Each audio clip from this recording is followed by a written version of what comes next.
Et Dave, Yes, sir. Danny Chaput.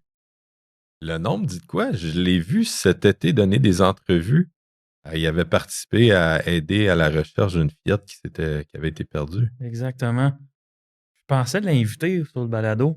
Ah, je me demande à quoi ça aurait l'air. Je suis dans mon deuxième mandat de président, donc j'ai intégré l'équipe, puis éventuellement, j'ai pris la présidence. Les gens ne sont pas nécessairement conscients, sont à la limite, sont à l'épuisement, là. Puis là, ils font des choix. Là, on fait ça bénévolement. C'est de comprendre que on a fait ce qu'on pouvait faire. Il y a des gens qui vont pouvoir dormir en se disant, bon, c'est fini. Alors, maintenant, il y a un statut que c'est fini. Mais là, OK. Un passionné, hein? Ouais, c'est pas juste qu'est-ce qu'il a fait cet été qui mérite d'être souligné. Je pense qu'il y a de quoi retirer de ta vie entière. Je pense que ça vaut la peine d'écouter ça. Ouais, on se fait ce balado-là.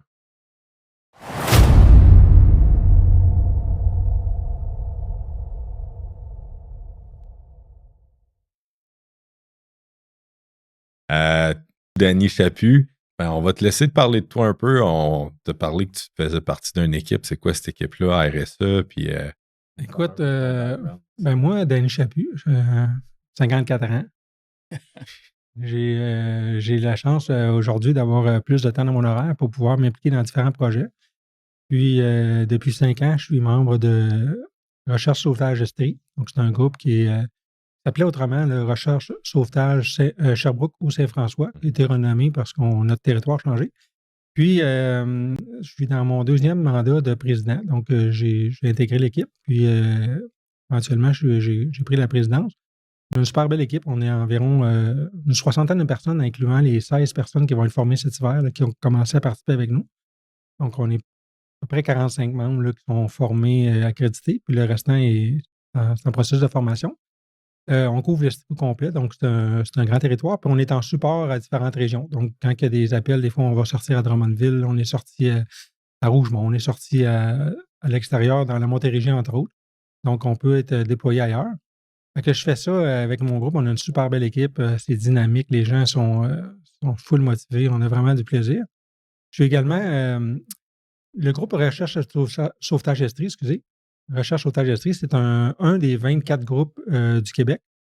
On est près de 800. Là. On a commencé, là, on se rapproche de 800 membres bénévoles qui sont en recherche et sauvetage.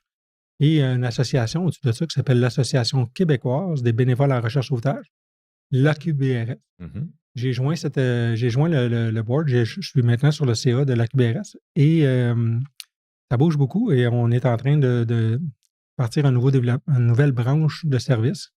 Évidemment, il y a la recherche sauvetage. Puis il va y avoir aussi la sécurité civile. Oui, ça, c'est vraiment intéressant. Si tu veux nous en parler. C'est une autre vague. C'est-à-dire que là, on va partir de quoi de nouveau. On est en processus présentement. Le gouvernement québécois a mis en place, il a changé les lois pour créer ce qu'on appelle la réserve d'intervenants en sécurité civile. On appelle ça la RIUSC. Donc, cette RIUSC-là, c'est des intervenants qui vont être formés.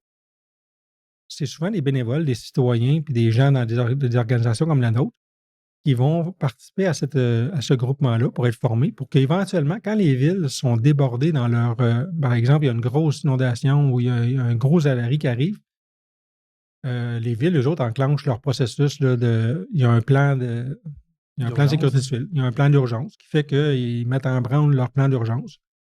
Et dans ce plan d'urgence-là, ils peuvent faire affaire avec différents groupes. On est présentement, la QBRS est membre de plusieurs plans d'urgence de différentes villes. Donc, les villes, ils nous ont demandé de les épauler dans leur plan d'urgence.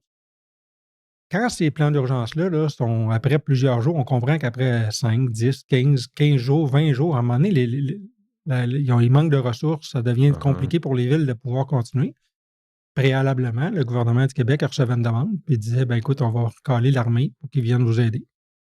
L'armée a beaucoup d'autres choses à faire, puis c'est pas nécessairement dans leur mandat. Donc, le gouvernement du Québec a décidé de créer cette réserve d'intervenants-là pour qu'éventuellement, ça sera eux qui soient déployés à venir aider. Donc là, on est dans le processus. Il y a 3 organisations désignées qui ont été identifiées par le Québec, le gouvernement du Québec. Donc, il y a la Croix-Rouge.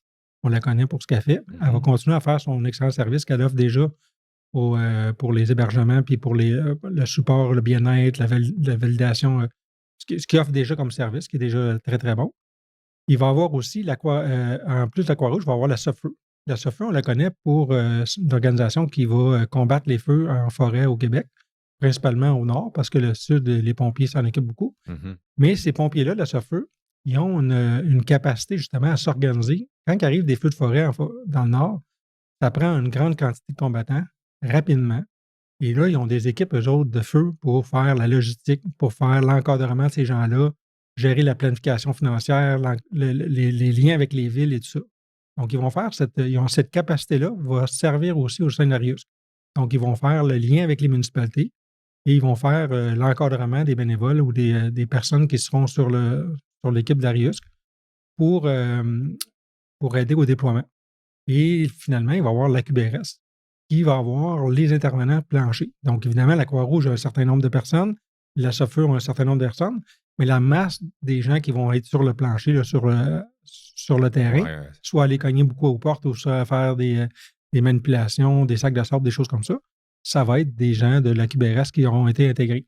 Donc, moi, dans mon rôle, je suis maintenant directeur des opérations en service d'urgence en sécurité civile. Ce qui veut dire que cette branche-là, c'est moi qui vais la gérer. Le président de la QPRS continue à faire les relations avec la politique et les choses là, de gouvernance. Uh-huh. Et moi, je suis au niveau des opérations. Donc, on est en train de mettre ça en place. On travaille, on a plein de rencontres pour pouvoir former nos premières personnes. L'hiver passé, on a formé 200 personnes avec le gouvernement avant que cette structure-là soit toute mise en place. C'est des gens majoritairement de la QBRS et des deux autres organisations. Et là, on commence là, maintenant là, à préparer nos propres camps de formation et tout ça. Donc, c'est en train de se déployer. Une grosse bouchée quand même, hein? C'est un gros projet. Hein? Ouais, c'est des gros projets, mais c'est pour le... Tu sais, le but ultime de tout ça, là, c'est de faire en sorte que les municipalités à travers le Québec développent leur plan d'urgence et qui aillent chercher les outils supplémentaires à l'extérieur de leur gens ou dans leur milieu.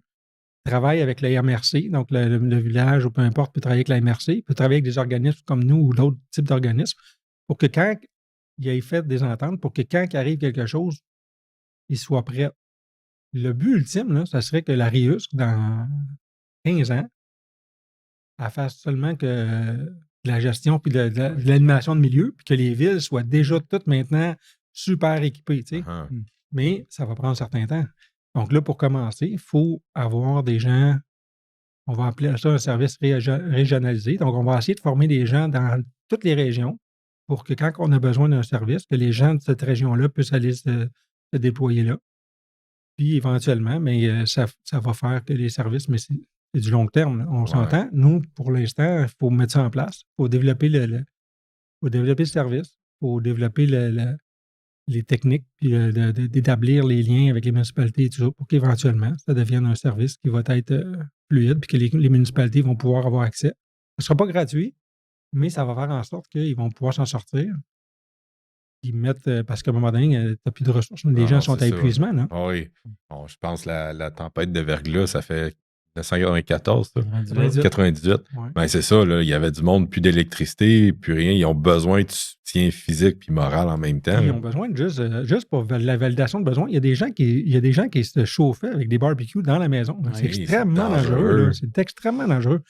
Les gens ne sont pas nécessairement conscients, ils sont à la limite, sont à l'épuisement. Uh-huh. Puis là, ils font des choix.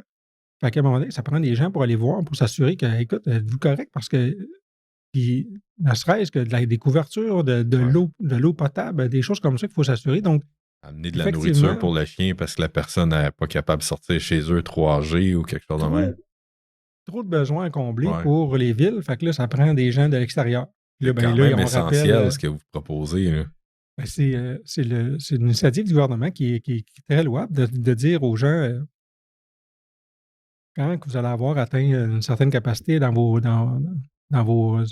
milieux respectifs, ben, il y aura de l'aide qui sera disponible pour venir aider à ce que vous puissiez reprendre un petit peu de pause puis qu'éventuellement, on puisse être juste plus de personnes à pouvoir mettre l'épaule à la roue pour qu'on puisse passer à travers cette période-là.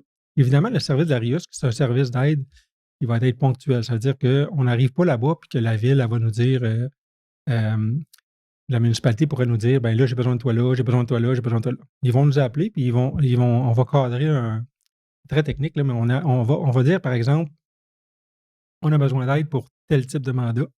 Ben, nous, on fait ça. Quand c'est terminé, c'est terminé. Ça ne veut pas OK. dire que tu ne peux pas faire une deuxième demande, Ouais. mais on ne reste pas là. On C'est n'est pas structuré. on va faire un mandat précis. Quand ça va être terminé, on est disponible pour aller ailleurs.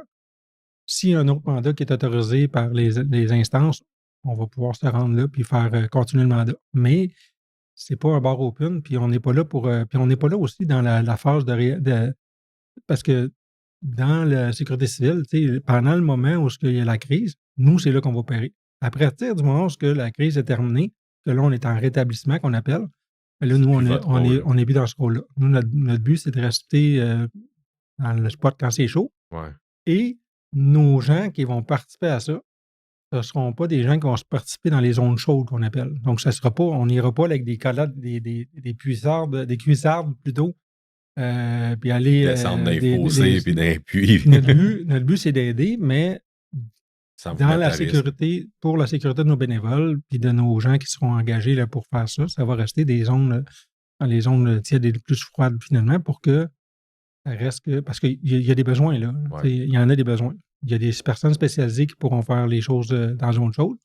Nous, on va faire de notre côté. Fait que vous allez être là, arrêté pour, comme dit, donner un bon coup de main aux municipalités, mais surtout pour eux autres peuvent se focusser sur, comme tu parles de rouge et chaud, froid. Fait que les autres peuvent se concentrer sur le chaud, puis vous autres, vous êtes en arrière pour être sûr, regarde, nous, on ramasse en arrière, ça va être correct. Ben, tu sais, les services d'incendie, les services policiers, les autres peuvent travailler dans les zones chaudes. Il y a des spécialités, là, il y a des gens qui sont formés pour aller dans les zones chaudes. Puis, pendant ce temps que nous, on occupe ces personnes-là, il y a des personnes qui vont pouvoir soit se reposer ou faire d'autres tâches. Puis la ville, elle, ben, ce qu'elle a besoin, c'est parce qu'il y a malheureusement, dans les inondations, on va toujours où ce que ça fait le plus mal. Là, on va essayer de couvrir, on va essayer de régler un problème qui va aider le plus de monde possible d'un coup. C'est ce qu'on va essayer de faire. Il y a d'autres personnes à côté qui ont des besoins aussi, puis il faut qu'ils attendent. Faut pas les négliger. C'est ça. Fait que là, si on a plus de monde, peut-être qu'on peut continuer à faire ce qu'on faisait, puis on va peut-être pouvoir aider les autres aussi. Fait que c'est un beau processus là, qui se met en place, là, que bien fier de participer avec les autres personnes. Moi, je suis en train d'écouter le podcast, puis ça me parle. Je me dis, hey, je serais bon pour aller cogner chez les gens, s'assurer que les besoins sont complets, préparer de la nourriture, déplacer des matériaux, tout ça.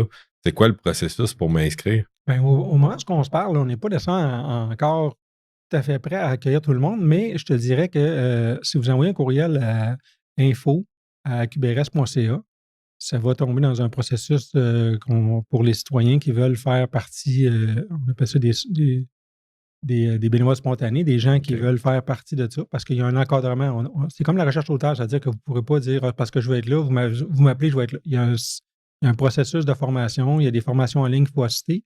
Il va y avoir des formations en présentiel aussi dans les différentes régions.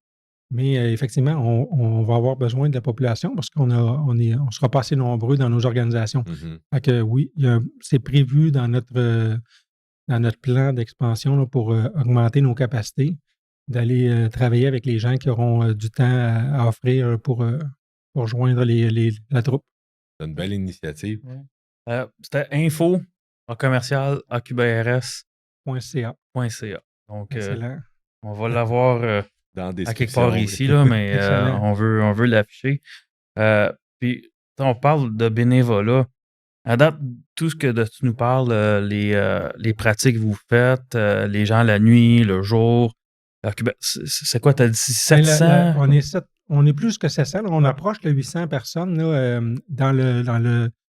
à la QBRS pour l'aspect recherche-sauvetage. Tous des bénévoles. C'est tous des bénévoles. Les gens, là, on fait ça bénévolement.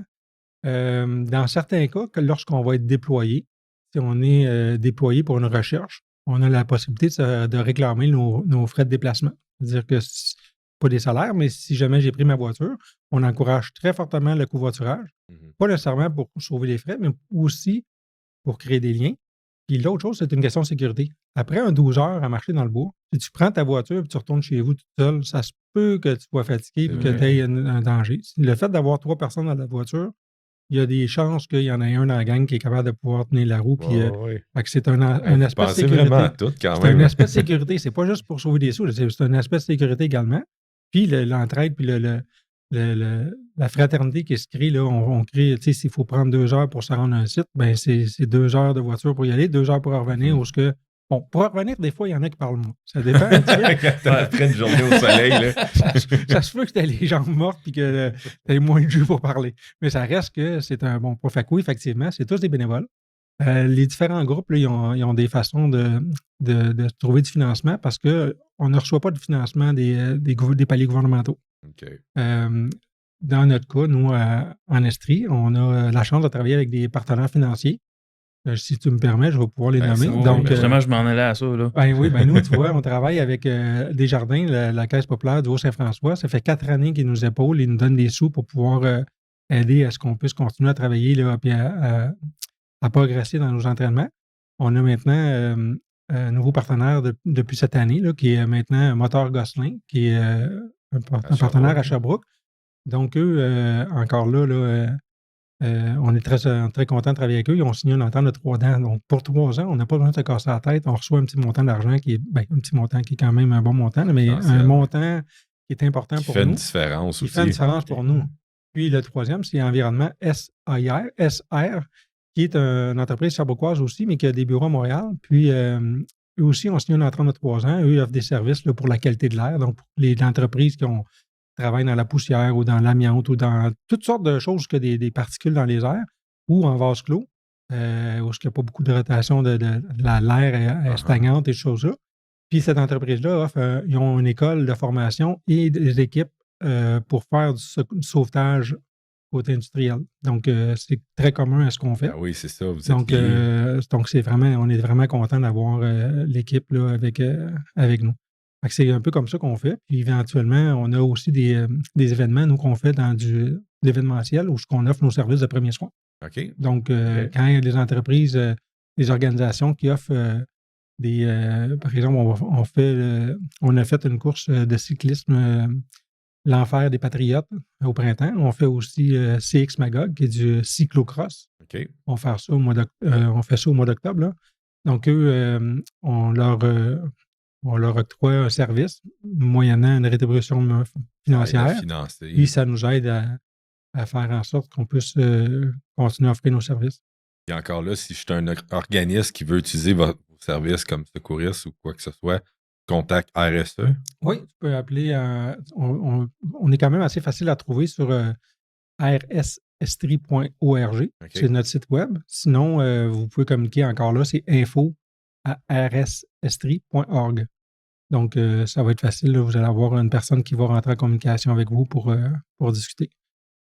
Ça me fait penser, on avait parlé de la Fiat, puis il y a eu des avancées là-dessus. Oui, la mère a été acquittée non criminellement responsable. Si tu veux mon point de vue, moi, je trouve que c'est une bonne chose. Cette dame-là, elle a plus besoin d'aide que d'être en prison. Par mon ami personnel. Là. Parce qu'une mère ne va pas faire un geste de même. Non. Elle a des problèmes. Ils vont trouver à la médicamenter et puis faire en sorte que. Mais. Oui, parce qu'anyway, la prison n'aurait changé rien à cette femme-là. Je veux dire, si c'est une.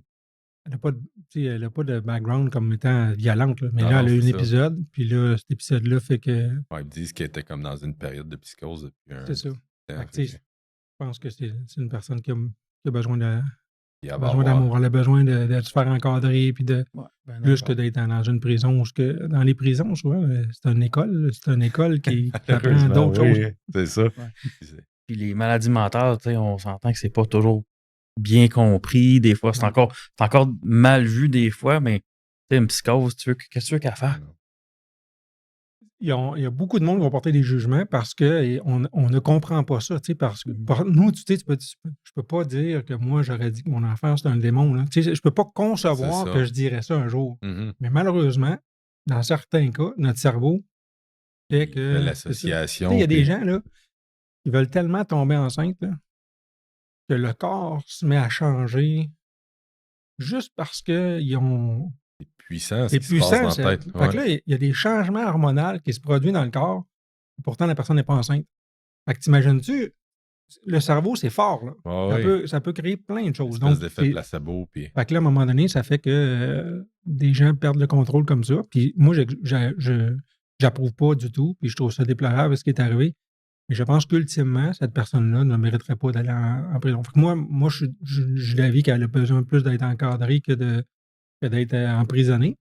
Mais ça l'explique pas son geste. Je veux dire, on peut pas excuser ça, mais on peut comprendre que si c'est une personne en psychose, ça aurait pu être mortel. Là. Tu sais, la petite fille aurait pu en mourir aujourd'hui. Là. Ben, il disait qu'elle a souffert de déshydratation grave, sévère. Ouais. Fait que tu sais, j'excuse rien, là. Sauf que je pense que dans ce contexte-là, cette dame-là a besoin d'autre chose. Puis la fille, il faut qu'elle soit...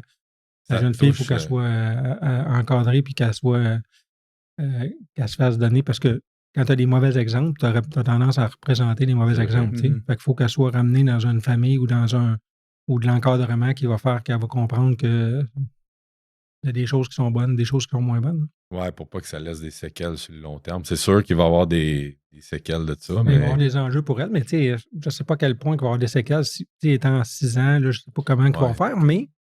Elle va avoir de l'aide au moins. Là. C'est ça. C'est sûr que ça va peut-être la suivre un petit peu dans sa vie, mais d'après moi, il y a beaucoup de monde qui vont travailler pour qu'elle puisse s'en sortir. Mais ça reste une réalité parce que tu nous disais, c'est quoi, 90-95% des cas de personnes qui sont perdues. On a parlé, j'ai eu une autre rencontre cette semaine avec, la semaine passée, on était en rencontre à Gatineau, puis il y avait un responsable de la Sûreté du Québec qui était là, puis il disait 95% de leurs cas, c'est de la santé mentale. Puis dans nos statistiques à nous, c'est la même chose. Donc, ça implique que, tu sais, la santé mentale, c'est un peu large, mais... Ouais. Mais tu sais, un problème d'Alzheimer, c'est un problème de santé mentale. Je veux dire, c'est le cerveau qui est freak. C'est pas un rhume, c'est pas... non, c'est ça. Il n'y a pas de contrôle là-dessus non plus. Là. Tu as l'Alzheimer, je vais arrêter d'avoir l'Alzheimer aujourd'hui. Non, c'est ça. Ça marche pas. Puis même si tu vas faire une thérapie, même que les médicaments, ça ne fonctionne pas. C'est le cerveau qui est en chute libre. Ça se dégrade. Donc, à partir de ce moment-là, ça donne des gens qui ont des choses irrationnelles, puis qu'à un moment donné, il faut aller les chercher parce que ce sont eux autres, dans sa tête, ils s'en allaient prendre une marche au dépanneur, ou ils s'en allaient voir sa fille, peu importe.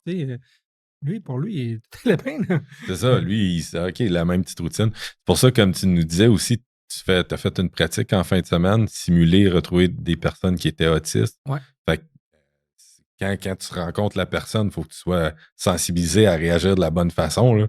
Il parlait, OK, on enlève nos flashlights qui spotlight fort, puis on va avec des lumières rouges, puis ça fait partie. Ça fait partie d'un peu de nos entraînements. C'est pas seulement que sur le terrain, mais ce qu'on fait aussi, c'est que, tu vois, dans ce cas-là, on a mon collègue Patrick Pilon, il avait organisé la soirée, puis il avait prévu justement un atelier sur les autismes. Donc, sur les troubles du spectre de l'autisme. Donc là, il a donné des renseignements à nos membres sur qu'est-ce qu'il faut faire, qu'est-ce qu'il faut moins faire, qu'est-ce qui est à prioriser, ainsi de suite, puis comment interagir avec la personne. Ça donne que dans notre groupe, une personne qui vient tout juste de s'inscrire à notre groupe n'est pas encore formée, mais était venue assister à nos rencontres, elle a participé à nos rencontres. Cette mère-là, elle a 2 enfants qui ont le trouble, sont diagnostiqués.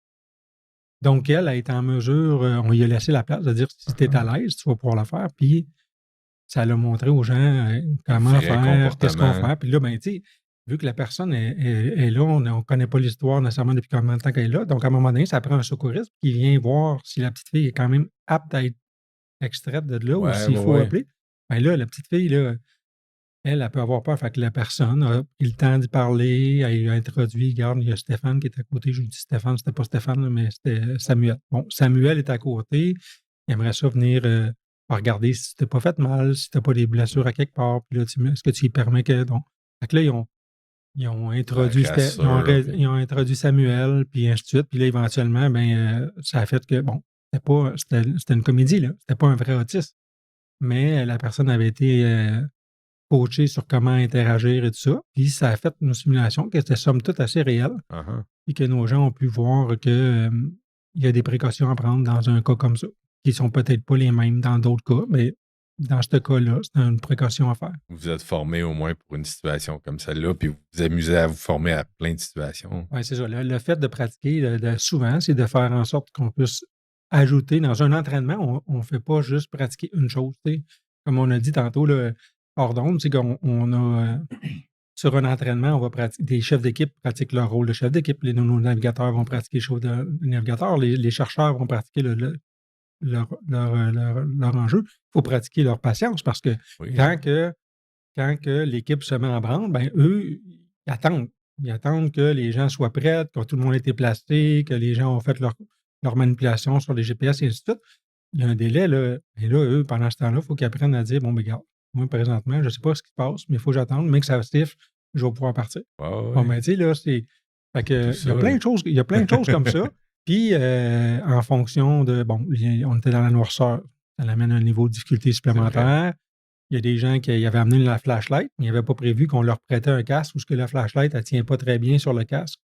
Fait que là, bon, il faut prévoir qu'éventuellement, ces casques-là, on va emmener un équipement supplémentaire qui va permettre que la flashlight puisse... Tu sais, ça nous permet de tester valider, les batteries. Il y a plein de choses. Tu sais, on met des glow sticks sur les personnes pour que ça soit facilement identifiable. Parce que tout le monde a des réflecteurs sur lui.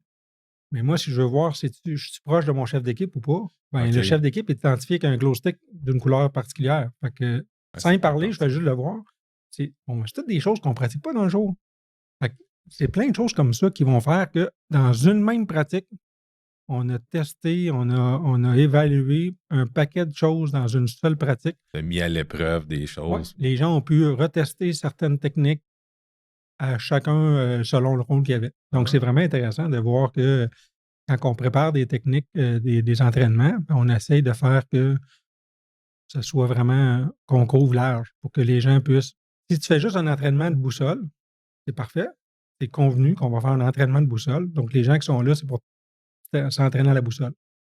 Quand on fait des entraînements comme celui-là, c'est un entraînement qui est plus large, qui nous permet de faire une validation ou de... Puis là, je l'ai dit tantôt, il y avait 3 personnes qui étaient membres tout juste inscrits dans notre groupe. Ils avaient participé à peu près rien ou rien du tout. Donc, on les a jumelés avec une autre personne. Puis là, on était en mesure de voir comment ça se passe et de comprendre un peu c'est quoi les rouages et tout ça, parce qu'eux, ils n'ont aucune connaissance. Là. Ils arrivent, là, c'est comme si vous venez avec nous, on va jumeler, puis ça. Donc, c'est des belles expériences. Un bel exercice. Oui. Ça ressemble à quoi, votre gang à Sherbrooke, les bénévoles de RSE?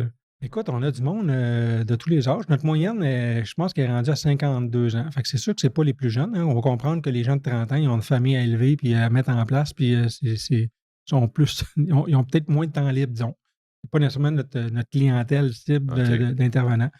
Fait que c'est des gens qui ont un peu plus de temps à pouvoir nous donner parce que c'est important pour nous que quand on forme des gens, que si on a besoin, bien que ces gens-là peuvent idéalement se rendre disponibles. Ça nécessite une réelle implication. Ça nécessite une réelle implication, puis on demande à ce que nos gens participent à nos entraînements parce que ça crée, premièrement, ça crée un sentiment d'appartenance plus fort quand on est plus présent ensemble, on crée des liens, mais aussi on est plus prêt quand on arrive à se déployer.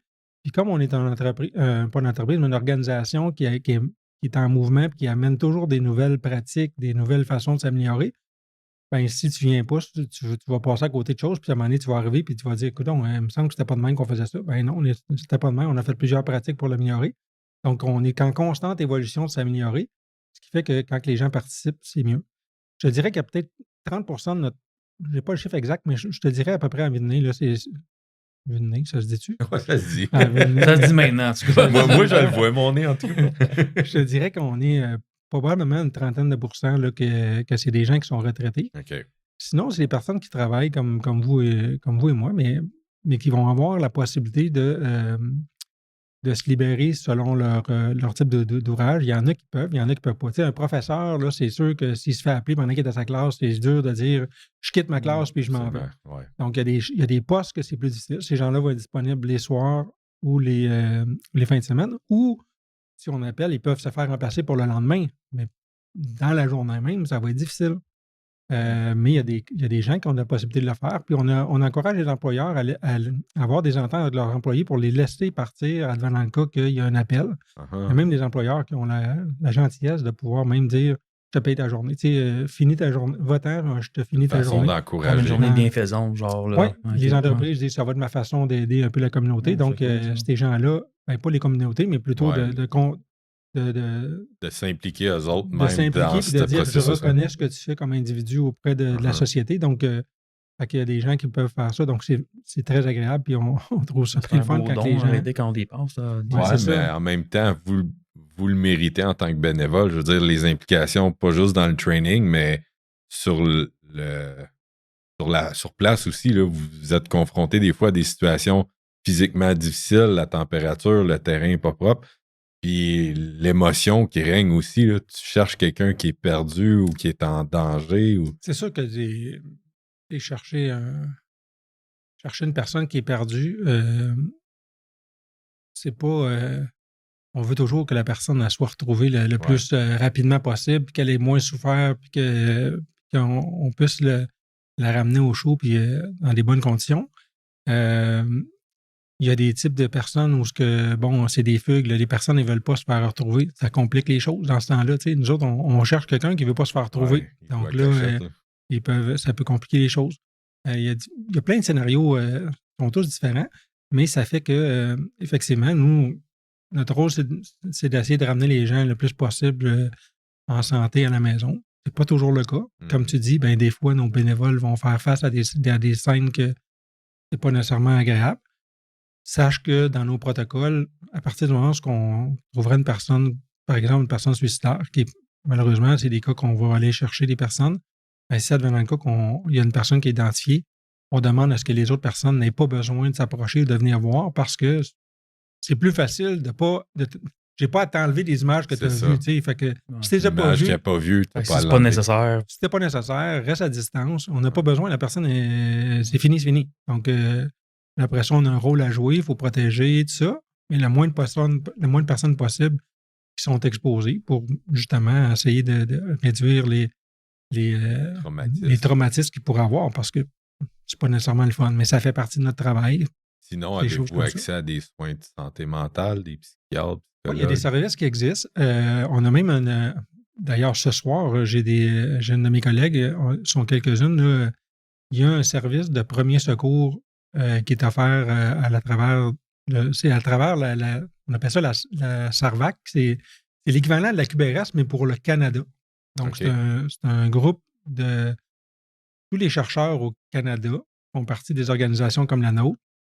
Sont automatiquement répertoriés dans ce niveau-là. Puis, eux offrent des services aussi. Donc, le service de premier répondant d'aide psychologique. C'est pas des psychologues, ces gens-là. C'est juste qu'ils ont reçu des formations particulières sur comment désamorcer, comment approcher une personne, désamorcer après un événement, puis de faire un certain suivi pour qu'éventuellement, ces gens-là puissent être pris en charge par des professionnels. Mais de répertorier qui pourrait avoir. Si on a des gens qui sont formés pour justement, quand il arrive quelque chose comme ça, c'est son réflexe à cette personne-là de dire bon, moi, il faut que je valide avec les gens, faut peut-être que j'ai un petit contact pour m'assurer comment ça va, ainsi de suite. Puis est-ce qu'il y a un suivi à faire, puis ainsi de suite. Ces gens-là sont là. Dans certains cas, j'imagine quelqu'un qui vit de quoi de traumatisant parce que tu as découvert quelqu'un qui s'est enlevé la vie ou le fait des fois de pouvoir juste en parler puis ventiler cette émotion-là, ça doit aider. Là. Le principal remède, là, c'est d'en parler. Première chose, c'est de pas le garder pour nous. La deuxième, c'est de comprendre que on a fait ce qu'on pouvait faire. Dans le sens que il y a des personnes qui ça leur appartient ce qu'ils ont fait. Nous, notre rôle, c'est d'aider au maximum à retrouver les gens, mais au maximum de nos capacités. Ça se peut des fois, on ne les retrouve pas assez vite. Ça pourrait qu'on ait passé proche d'une personne sans l'avoir vue parce que la végétation est dense, parce qu'il y a différentes choses qui peuvent faire ça. Il ne faut pas, comme individu, se blâmer parce qu'on est là pour offrir un service et on a fait de notre mieux. À un moment donné, il faut se dire que j'ai fait de mon mieux. Le reste ne m'appartient pas. Mais ça, c'est pas facile quand tu es pogné là-dedans. Surtout quand tu es impliqué puis tu y vas de bon cœur puis vous êtes sincère dans ce que vous faites, ça paraît. Là. Les gens vont se poser la question, qu'est-ce qui aurait arrivé si j'avais été plus proche, si j'avais vu ça? Avec les scies, on coupe du bois. Ouais. On ne fait rien d'autre. D'autres, là, les scies, il faut éliminer ça dans notre vocabulaire. On a fait de notre mieux. À un moment donné, ça appartient aux autres. Puis nous autres, c'est hors de votre c'est hors de notre ressort. On a fait ce qu'on pouvait dans la mesure où on a des entraînements, on est formé, mais à un moment donné, ça peut arriver que Puis, tu sais, des fois, on arrive, puis la personne, clairement, c'était fait avant qu'on arrive, puis il n'y a plus rien à faire. Ça fait même ça peut être des jours et des semaines avant qu'on arrive. Ben, quand ça, c'est pas de blâmer, je veux dire, à un moment donné.